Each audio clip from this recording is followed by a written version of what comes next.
Welcome back to the Satoshi Chain podcast. Today, we're going deep, Ooh, one of our deep dives I love the deep dives. into a pretty fascinating idea. Yeah. And from a surprising source, Okay. Henry Ford. Henry Ford, You know, the car guy. the car guy.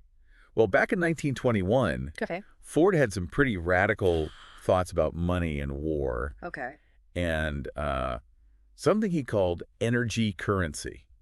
Interesting. And we're going to unpack his vision. Okay. See how it connects to Okay. something you might be familiar with, Bitcoin. Wow, it's remarkable how Ford, titan of industry, Yeah. was also thinking about money and power and like the implications of it all. Yeah, it seems like he was way ahead of his time. So what exactly was this energy currency that he was talking about? Well, picture this. It's after World War I. Okay. Ford is convinced that gold, the traditional gold-backed money system Yeah. is a major contributor to conflict. Okay. He believed that controlling gold was essentially controlling the world. And he saw this concentration of power Yeah, as a recipe for disaster. that makes sense. Gold has always been this universal symbol of wealth and power. Exactly. But what was Ford's alternative?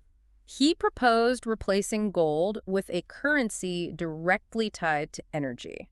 He called it energy currency. Okay. A system where value wouldn't be determined by some shiny metal, but by the very energy required to produce it. So instead of dollars or gold, we'd be talking about kilowatt hours. Exactly. Like, hey, that coffee cost me 5 kilowatt hours. He saw this as a way to break the control of banking elites, create a more peaceful and equitable world. Wow. He even had a specific plan in mind, Okay. using the Muscle Shoals nitrate plant in Tennessee, Okay. a massive hydroelectric dam, as Wow. a demonstration of his energy currency concept. So he was going to build this dam. He was essentially ready to build this dam. Wow. In exchange for the right to issue a currency backed by its energy output. Wow, he was serious about this. But if this idea was so brilliant, why didn't it take off? He faced a lot of political pushback. Ah, okay. His bid for that Muscle Shoals dam was ultimately unsuccessful. Okay. And by 1924, he had to abandon the project. So it's a classic case of It's a classic case of visionary idea. a visionary idea. Getting tangled up in the realities of politics and power. Totally. Yeah. It's a shame. It seems like his vision was ahead of its time. But that's where Bitcoin comes in, right? Absolutely. It seems to achieve some of what Ford was aiming for. While Ford might not have envisioned Bitcoin, Yeah. his idea of an energy-backed currency was remarkably prescient. Yeah. Let's explore how Bitcoin embodies Okay. some of Ford's key principles. Yeah, okay, let's dive into that.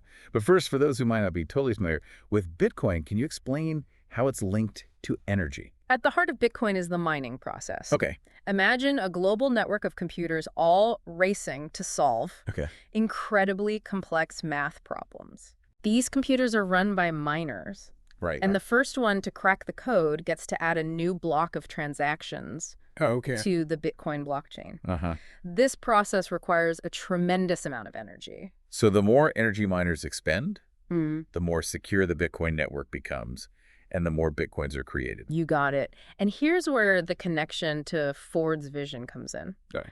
The value of a Bitcoin can actually be measured by the energy input Mm. required to mine it. Okay.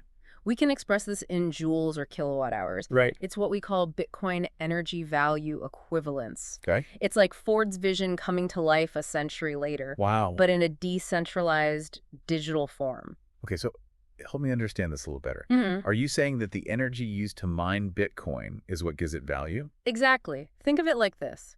Every Bitcoin represents the real-world energy, the effort, the computing power.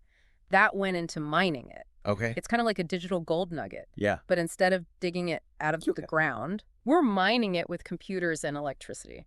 That's a really interesting way to think about it. So the total energy poured into the Bitcoin network essentially backs each Bitcoin. That's a pretty powerful concept. It is. And remember, Ford envisioned a system where more currency units could only be issued if more energy was expended.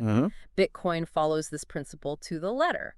The amount of energy required to mine new Bitcoins actually keeps increasing over time, making it harder and harder to create new coins. Yeah. This built-in scarcity is a big part of what makes Bitcoin valuable. So Ford's vision of a currency that was limited and directly tied to a tangible effort, energy expenditure in this case, Hmm.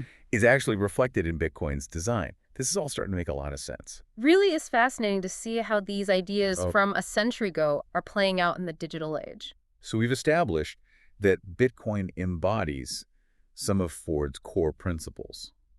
But are there also like key differences between Ford's energy currency idea and how Bitcoin actually works? Definitely. While both systems share the idea of energy as a basis for value, Huh. the way they're implemented is quite different. Okay. One of the most striking differences is the level of decentralization. Hmm. Ford, despite his forward thinking, still imagined a Yeah. system with some degree of centralized control. Okay. He probably envisioned his energy currency being managed by, like, Yeah, a government or a designated authority. that makes sense given the historical context. But Bitcoin's the opposite, right? It's all about decentralization. Exactly. Bitcoin is designed to be completely decentralized. Hmm. There's no central bank, no single entity calling the shots. It's a peer-to-peer network. And that makes it very resilient, Right. resistant to censorship, manipulation, or single points of failure. That's a huge difference. It seems like Bitcoin takes Ford's idea of breaking free from centralized control and like pushes it even further. Absolutely. And this difference in decentralization is partly because Bitcoin is digital. Yeah. And Ford was envisioning a more physical system. Yep. His energy currency would involve issuing physical tokens Yeah? or certificates Right. linked to energy production. Okay. Bitcoin, being purely digital, can leverage the power of the internet and cryptography Right. to achieve this level of decentralization. It's like Bitcoin took Ford's vision and used the technology of the 21st century to make it a reality. That's a great way to put it. And this difference in implementation Okay. also leads to another key distinction, the scope and purpose Oh. of each system. Okay. For Ford, the primary motivation was preventing wars. Right. He saw the control of gold Uh-huh. as a root cause of conflict Yeah. and believed that a decentralized energy currency could help mitigate those tensions. Right. And that was a noble goal, especially given the devastation of World War I. But Bitcoin's goals seem broader. They are. While Bitcoin also has the potential to reduce conflict Okay. through decentralization, by reducing reliance on Yeah. those centralized resources and power structures, Uh-huh. its main goal is to create a more transparent, Okay. equitable, and accessible financial system for Right. everyone. Yeah. It's about empowering individuals, fostering financial inclusion, Right. and creating a more level playing field when it comes to money and finance. So you could say that Bitcoin addresses a wider range of issues than Ford's initial focus on war prevention. Yes, and in doing so, it actually creates a more holistic and resilient system. Okay. It's not just about preventing one type of conflict. Right. It's about building a more robust financial foundation for the world. This has been a fascinating discussion. But how does this all relate to our listeners today? Why should they care about these historical connections and seemingly abstract concepts? That's a great question. I think the most important takeaway here is that the challenges we face today with our financial systems Yeah. are not new. Okay. They're rooted in history Right. and our relationship with money. Right. Understanding this historical context, how people like Henry Ford were grappling with these issues decades ago, helps us see these challenges in a new light. So it's not just about Bitcoin or cryptocurrency. It's about understanding the very nature of money and value. Precisely. And by exploring these concepts, Yeah. we can start to question our assumptions, challenge the status quo, Yeah. consider new and innovative approaches to finance. Okay. This is especially crucial in a world where we see central banks printing money Yeah. at unprecedented rates, Right. inflation eroding our purchasing power, and financial instability seemingly around every corner. It feels like we're at a crossroads. And understanding the historical context helps us navigate these complexities. Absolutely. It's about taking control of our own financial well-being and exploring solutions that align with our values and our vision for the future. And that's where Bitcoin, with its decentralization and its connection to real-world energy, offers a potential alternative. It's not a magic bullet, but it represents a fundamental shift in how we think about money and value. A shift that, in some ways, echoes Ford's vision from all those years ago. Exactly. And that shift in thinking is what's so exciting. Right. It's about reclaiming our financial sovereignty, empowering individuals, and creating a more just and sustainable financial world. Yeah. We've covered a lot of ground today, from Ford's vision to the intricacies of Bitcoin, but it all circles back to these fundamental questions about money, value, and the future of finance. Yeah, it really is mind-blowing to think about how these seemingly disparate threads, you know, Henry Ford's vision, the rise of Bitcoin, the challenges we face today, all connect together. It speaks to the power of ideas and how they kind of reemerge. In unexpected ways throughout history. We started this deep dive talking about Ford's fascination with an energy-backed currency. Right. And his belief that it could lead to a more peaceful and equitable world. Exactly. Now, a century later, we're seeing those ideas reflected in the decentralized digital world of Bitcoin. It makes you wonder, what other seemingly radical ideas from the past might hold the key to solving the problems of the future? Exactly. It's like we're constantly rediscovering the wisdom of those who came before us. But it's not just about looking back, it's also about looking forward. Right. And imagining the possibilities that these new technologies and ideas present. So as we wrap up this deep dive, what's one final thought-provoking question you'd like to leave our listeners with? Something for them to ponder. Okay. Let's imagine for a moment a world where Bitcoin or a similar cryptocurrency becomes the dominant form of money. How would that change our relationship with energy, with value, with each other? Right. Would we see a shift away from conflict, as Ford envisioned? Or would new challenges emerge?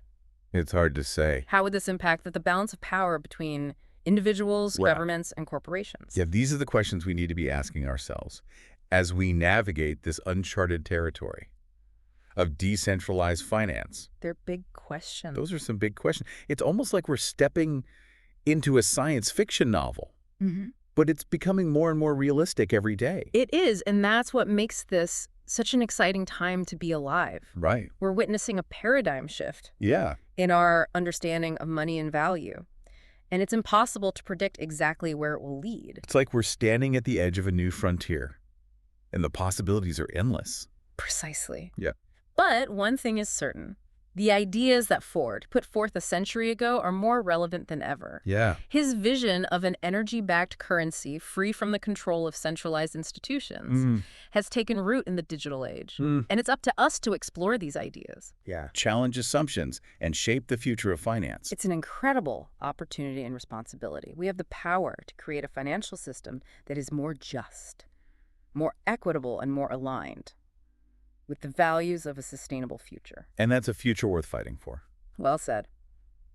I feel like we've covered a lot of ground today. We've delved into history, explored complex concepts, and challenged our own assumptions. And I think we've come out the other side with a deeper understanding of money, value, and the potential for change. I agree. It's been a privilege to share this deep dive with you and our listeners. The pleasure was all ours. And to everyone listening, thank you for joining us on this thought-provoking exploration. We hope you've learned something new and are inspired to continue exploring the world of Bitcoin and decentralized finance. Thank you for listening to the Satoshi Chain podcast. Please like and subscribe, as it really helps out the channel.